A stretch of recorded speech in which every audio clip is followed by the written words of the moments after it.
all been there, ready to give up and throw in the towel when we have personal or professional struggles. Hi, I'm Google Hangout host LaToria Pierce here at Microsoft Innovation and Policy Center in Washington, D.C. Walker's Legacy is offering an intimate and inspirational conversation on how to survive business and personal failure. I'm giving you a sneak peek inside and making sure you get some of that inspiration at home. Check this out.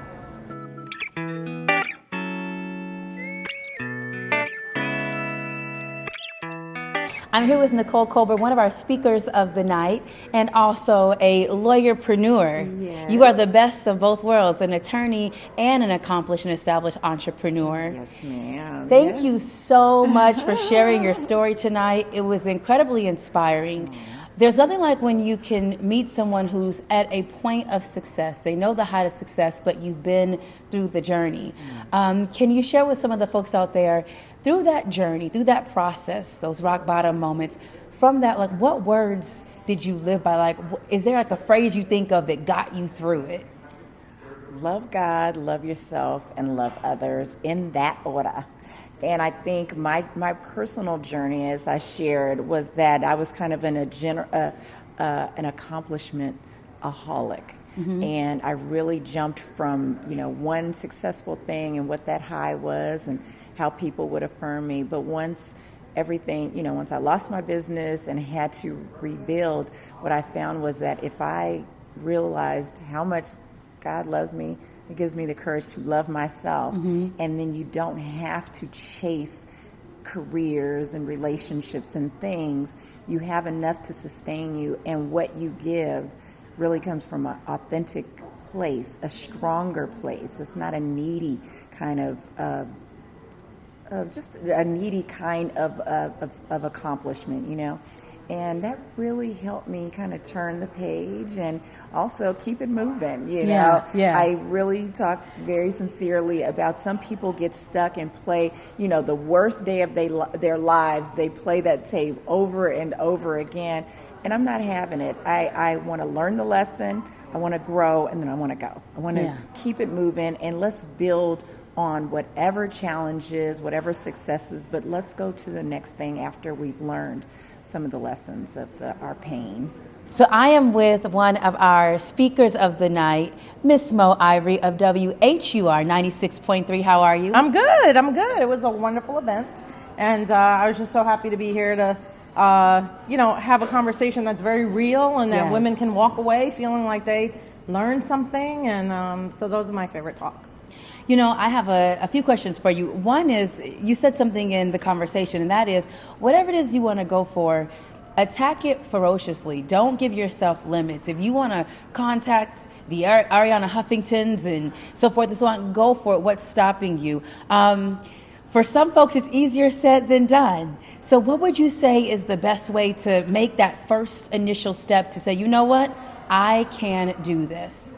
By saying that to yourself. Just those words. Because if you want to do something and you see that contacting a certain person or reaching out to a certain person might further your goal in doing that, but you're hesitant to reach out to that person, the first thing you've got to deal with is your own fear, right? Because it doesn't even matter if, you get the guts enough to go to that one person, but then you don't approach the conversation correctly. Correct. You have to deal with all of the things that are in your head about why you feel you can't just walk up to that person and say, hey, Mo, I want to be on the radio and I know you are, so what can you tell me about it?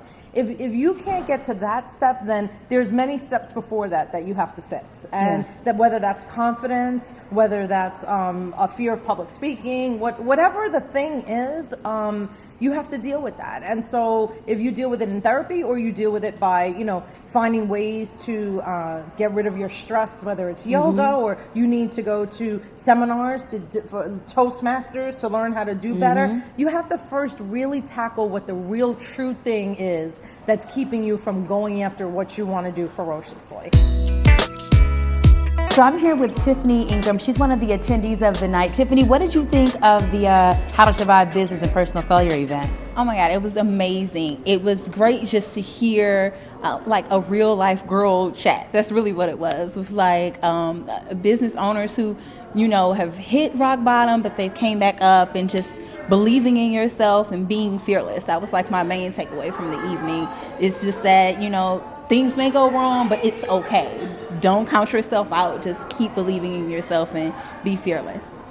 I love it. And in addition to those words, what's your next action step as you think about this experience and some of the projects you're working on in life? Now that you're going out of here, what's the next thing that's on your heart to kind of see through? I think really this speaker talked about journaling and really focusing on, what are the things that you think that you're good at. So I think that's my takeaway, really having time, that quiet time away from everybody to kind of think about what is Tiffany good at, and how can I be of service to someone else. My final question to the person sitting at home watching this right now, kind of feeling hopeless, what would you say to that person? I would say, failure is not final. That you need to look at your gifts, refocus on your gifts. If you can't see anything, find a friend. Find someone that sees you with rose-colored glasses on, that sees the best in you.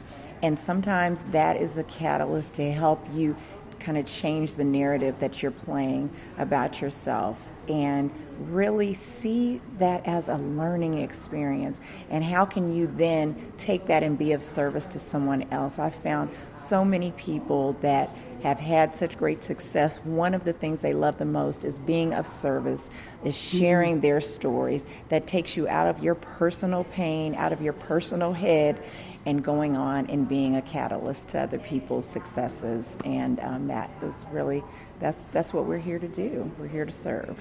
Thank you so much for the wisdom, the encouragement, and of course being here tonight and being just so open to share your story. Yes, I think we were talking about it earlier. That's really how we get through things. Absolutely. Is when we can grab onto somebody else and say, if they made it and they're right in front of me, living live and happy, so can I. So thank you for being that inspiration. You're very welcome. I appreciate it. Thank you so much.